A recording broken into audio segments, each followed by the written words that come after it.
养生侃侃而谈，健康如约而至。我是你们的好朋友木子。糖吃多了会引发糖尿病，糖尿病会对肾脏、血管、神经、眼睛等多个人体器官产生危害。我国糖尿病患者日益增多，那么诱发糖尿病的原因是什么呢？首先，糖尿病的主要原因在于人们的日常饮食。现代社会的发展，食物越来越多样化，导致人们的饮食毫无节制，出现暴饮暴食的现象。时间一长，导致身体肥胖，从而引发糖尿病。糖尿病呢，是因为热量摄入过多，身体无法消耗，导致肾脏出现负担。时间一长，导致胰岛素分泌失衡，从而产生的疾病。那我们日常生活中，只要不过量的摄入糖分，让身体产生消化负担，是不会引发糖尿病的。所以不是因为吃的是糖而产生的糖尿病，任何东西吃多了，热量消耗不下去，都可能会产生糖尿病。那平时饮食中呢，可以喝一些红豆薏米芡实茶来调节血糖，预防糖尿病。好了，睡眠的好坏对血糖高的人来说很重要。如果晚上睡不好觉，那么就会增加血糖升高的危险。那经常睡不好应该怎么办呢？下面教大家一个小动作，睡前做一做，可以帮助促进睡眠，稳定血糖值。这个小动作特别的简单，就是拍打小腿。大家可以在睡觉前2小时用手掌拍打小腿肚，方法很简单，用双手轮流的拍打小腿肚，从膝盖一直拍打到脚踝处，每条腿拍打3到5分钟，直到小腿感觉到发热为止。这样拍打小腿可以促进小腿的血液循环，对提高睡眠质量、预防腿抽筋都有很好的效果。而对于血糖高的人来说，睡眠好了，血糖值也可以得到平稳。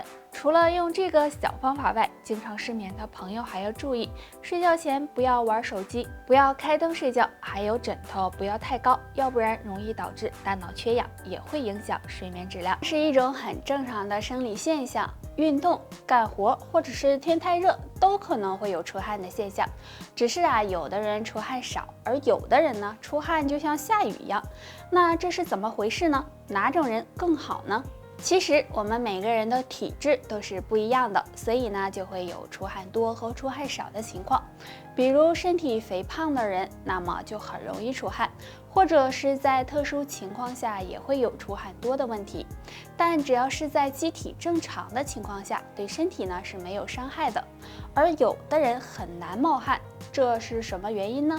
其实呢，身体的出汗量和很多因素有关，比如果你的体质偏寒，那么相对来说出的汗就会比较少一些，而且出汗还和温度、性别、年龄等等有关。所以如果你一直是出汗多或者是出汗少，那么就不用太担心。但如果突然出现出汗多和出汗少，就要小心了，最好呢到医院检查一下。还有，如果你是出汗少的体质，建议经常的做点运动，这样可以增强机体的免疫力，对身体健康有帮助哦。女人长腋毛是一种很正常的现象，只是呢，有的人的腋毛比较旺盛，而有的人却很少。那为什么会出现这样的现象呢？或许和2个原因有关，大家不妨了解一下。第一个和遗传因素有关，很多女性的毛囊天生不是很发达，所以不止腋毛，身上其他地方的毛发也会比较少。而有些女性因为父母身上的毛发比较多，所以就可能会遗传这种特性。第二个和体内激素水平有关，每个人体内的激素水平呢都是不一样的。如果激素水平旺盛，那么身上的毛发就会比较旺盛；但如果激素水平少，腋毛也会比较稀少。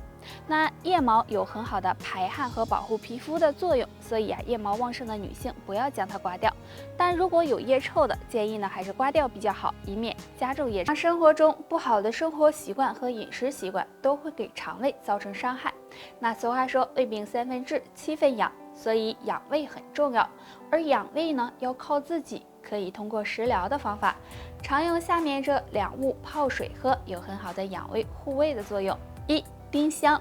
丁香不仅有观赏的作用，还有很好的药用价值。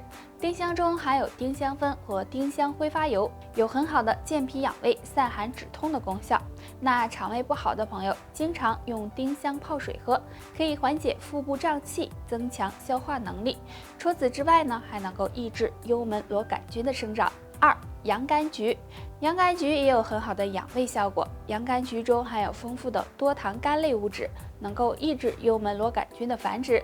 那胃不好的人常用洋甘菊泡水喝，可以修复受损的胃黏膜，对预防胃部疾病有很大的帮助。好胃是养出来的，如果出现胃部疾病，大家应该及时的到医院检查，平时配合饮食调理，才能慢慢的养好胃。肠胃负责食物的消化和吸收，所以只有胃部健康，身体才能健康。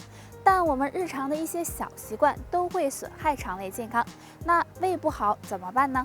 多吃秋葵，秋葵含有多种营养物质，其中含有的果胶和糖类的粘液有保护胃黏膜的作用，经常吃能够促进肠胃蠕动，对肠胃健康有帮助。多吃蜂蜜，胃不好的朋友可以经常喝蜂蜜水，蜂蜜中含有乙酰胆碱，能够促进肠胃蠕动，也有很好的养胃护胃的作用。戒暴饮暴食，暴饮暴食会使胃部扩张，给肠胃增加负担，时间长了对肠胃健康不利。戒饭后马上运动，饭后马上运动会使胃酸分泌增加，给肠胃造成不适，不利于食物的消化和吸收，也对肠胃健康不利。戒烟酒，烟酒中含有很多有害物质，会给肠胃造成刺激，使胃黏膜受到损伤，所以建议大家戒掉烟酒，这样肠胃也会感激你。现在的人都不注意饮食，所以很多人会出现胃不舒服的情况，比如消化不良、胃痛、腹胀等。那该怎么调理呢？不妨拍打肚子上，在肚脐上5寸有个上脘穴，5寸大约就是3个手指加4个手指宽。当肠胃出现不舒服的情况时，就可以按摩这里，用手掌拍打即可，每次拍打50次左右。经常拍打上脘可以促进肠胃蠕动，改善消化不良的情况。除了拍打上脘，还可以拍打中脘。中脘在肚脐上4寸的位置，大约1个手掌宽。按摩时也可以用手掌拍打，经常拍打中脘也能够加快肠道蠕动，不仅可以改善消化不良，还能够帮助预防便秘的发生，对肠胃健康有帮助。生活中经常吃生冷、辛辣刺激的食物，都可能会造成胃部不适，所以大家在饮食方面要特别注意才行。胃里面有幽门螺杆菌，身体会发出3个暗号，别不当回事儿。第一个，泛酸烧心。很多人在吃完饭后会出现泛酸、烧心、消化不良的情况，那这时就要小心，可能是感染了幽门螺杆菌，因为幽门螺杆菌会影响胃酸的分泌，从而使人出现泛酸、烧心这种现象。第二个，严重口臭。很多人口臭是因为口腔疾病，但如果不是这种原因，长期出现严重的口臭，就可能是胃里有幽门螺杆菌，最好检查一下。第三个，早上有饱腹感。早上起床后，如果没有吃任何东西，感觉到有饱腹感、腹胀的情况，也可能和幽门螺杆菌有关。因为幽门螺杆菌影响了胃部消化功能，使人食欲下降，所以出现了腹胀和饱腹感。平时要多注意调理才行。好了，以上就是今天的全部内容。大家还有什么疑问或者是建议，可以在评论区给我们留言。我们下期再见吧。